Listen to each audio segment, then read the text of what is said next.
What up, what up? VanLife Biker here. Yeah, we're up front today. A little change of plans. We were getting hot and heavy back there in the back, but I seen something the other day that caught my attention, and I can't recall what I paid for it. I want to say like 70, 80 bucks. Just picked it up on eBay. The reviews were great, so figured, why not? Let's give it a shot. So we got us a new steering wheel cover there. Put that on the other day, and I want to show you guys a little trick. People probably don't know this little trick, but if you pull this up all the way, go back up and park here, you can go down inside here, little flap. I don't want to snap this back in. I got the cover loose so I could get down in here.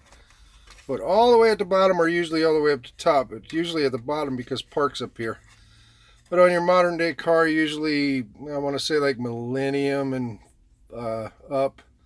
So around 2000, I think they started doing this. So if you're ever in a situation where you don't have the key to the vehicle and you got to get it on a car trailer or something like that, you can go down in here. There's a little flap, and you could probably just take a pencil. Screwdriver would probably be best. You don't break the lead off or something down in there.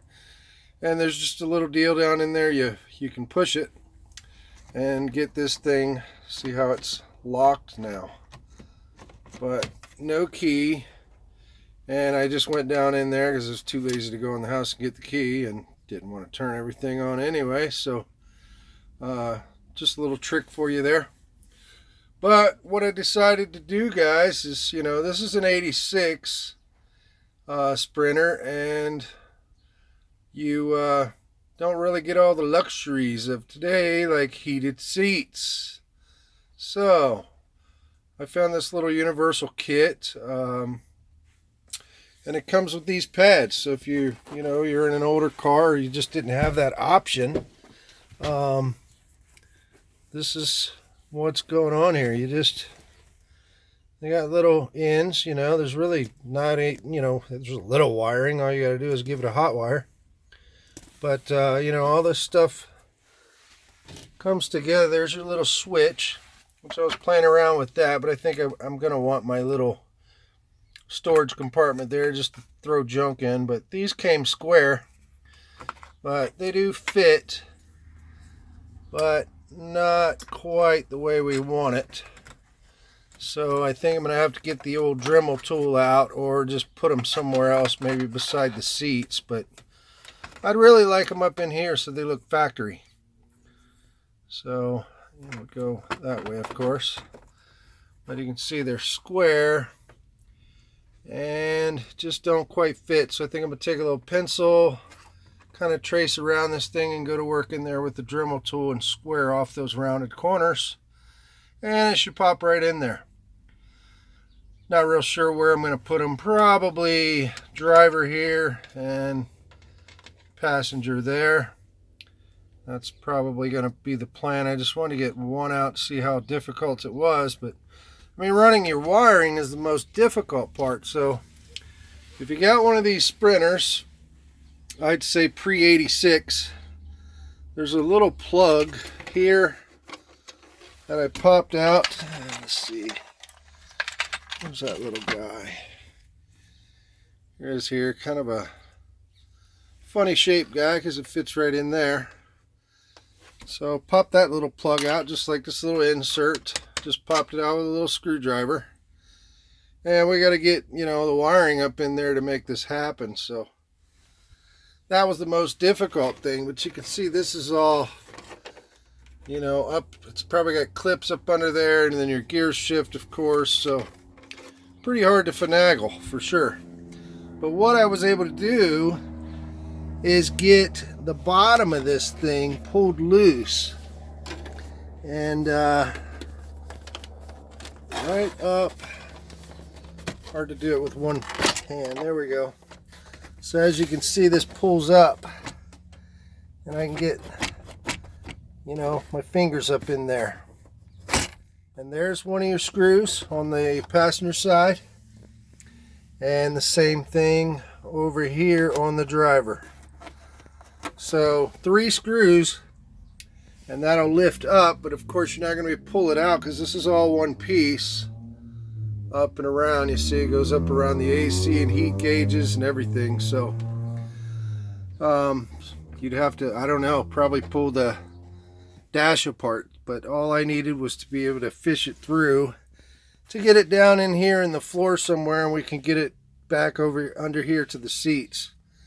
So what I've done, these pads come with this little tape here. You just peel it off and stick it. You're supposed to take these covers off, which may be easier on your vehicle, but I took these basically apart and they're pretty much pressed in. So I figured I could get them back together, but getting them apart was going to be pretty difficult. So what I did was bought some seat covers, hence the steering wheel cover. And it's got the rim, because this one is a Dodge Sprinter, and they're all the same, guys. If you see a Dodge Sprinter, see a Mercedes Sprinter, Freightliner makes a model, they are all the same. The chassis, the motor, everything. So, oh yeah, I wanted to show here. See, you got your double connector. Those will just plug right into your heaters. One mat lays this way, the other one up the back. This one here plugs into our switch that we just shoved down the hole there. And then you got a hot, which is fused in line, and then your ground. You can take that to the frame or to the negative side of your fuse box or whatever. Just get it a ground and it's all set up. So I think that's going to be really nice for an 86. It's going to be a nice option. So it's you know, a little steer away from the house build essentially in the back. Worse than a house build, I like to say, because you don't have, you know, a lot of the things that you would normally have in a house, such as, you know, tanks and things you got to bolt up underneath, gray tanks and propane tanks, and you know, you'd have well pressure. I guess you'd have a pump, but you know, city water, for example, you know, you'd have pressure. So you know, you got to have pumps, and it's a 12-volt system for electrical, and you know, 120 volts if you're doing, you know, things like myself where you're going to have inverters. And then I added solar, and everything got ran up to the alternator as a backup source to charge the batteries. So you know, have any of that stuff in a house, it's 120 volt or 240, or you know, wherever you are in the world, of course. But you know, you got your grid power, we'll just call it, and you take off from there. So the reason I chose the 2006, I guess my research led me to it. I'm not one for, you know, a lot of luxuries. I guess the heated seats really I'm putting in for the wife, but it wouldn't really matter to me. This one does have power windows, but you know, personally I like the crank windows. Less problems. Excuse me. But this one here in particular, it was the year before the newer 6-cylinder diesel motor. This one is an inline 5. So if you're familiar with any motor, even gas motors, the inline motors, they tend to be, you know, tanks. They run forever. And these have been known to run 1,000,000 miles. So I picked this one up with about 140,000 miles on it. And as you can see, it's in pretty good shape. So these seats are really going to clean it up as well. And the trying to think of the name of it. Diesel exhaust fluid. They call it DEF fluid. It's something to break down the carbon and things like that in the newer diesel motors for smog reasons. This is prior to that, so there's no DEF fluid. It's actually one cylinder less, so I'd say all in all it probably gets better fuel mileage. It's another thing is just tried and true, I guess. They got all the bugs out because it was the last year that they made this motor. So in my opinion, this year is probably the best Sprinter ever made. From my research and my personal opinion so far, I haven't had any problems with it. I haven't put a whole lot of miles on it, but plenty of power. This thing will get up and go, I tell you. So, just wanted to fill you guys in on what we got going on here. And we'll probably get back into the back next week, or maybe I'll have a part 2 to this once it's all finished up. But yeah, I think this is pretty much sums this up. Like I say, it's all plug and play. So if you guys want to get heated seats in your vehicle, you know, guy could probably do this, or gal. I'd say a weekend. I mean, it really isn't much to it. Oh, what I was going to say about this here, since I couldn't get the seats, the original covers off, this stuff here, I was kind of scared to stick it to my original upholstery. Like, you know, 2006 and 150,000 miles. I mean, these seats are immaculate. Not a hole in them. This is the driver's seat. So, you know, it's in great shape, guys. The guy really took care of this. I think I'm the 3rd owner. So, I didn't want to stick that sticky back tape to my upholstery. And I think it was something in the instructions about flipping them upside down, because I thought about sticking them to the back of the, or the inside, I guess, kind of upside down, and stick them to the inside of the seat covers. But I just stuffed them in there, and, you know, I think it's going to be fine with, you know, this is like a pleather. Of course, it's not leather, but it looks like leather. It's a pretty stiff material.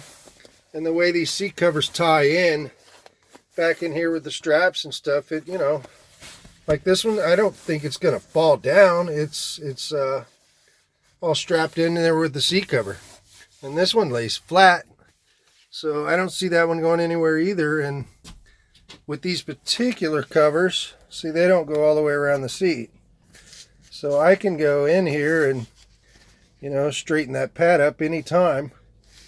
Or just kind of keep an eye on it, or if it's fallen, just give it a little tug and pull it back up. So,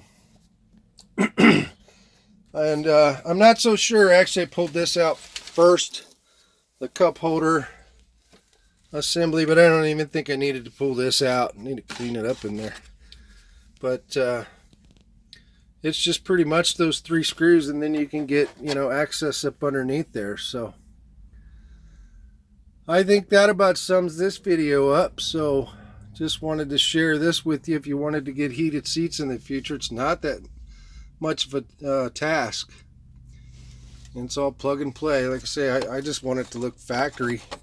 So, you know, I could have stuck them down here and just let the wire hang out the side of the seat if I didn't really care about it looking clean and factory and nice, I guess. Or you could you know, maybe take a Dremel tool and put a little switch down here, cut into the frame or the side of the seat there or something. You could make it happen. So to make it a little easier on yourself, you could always do something with the switch there.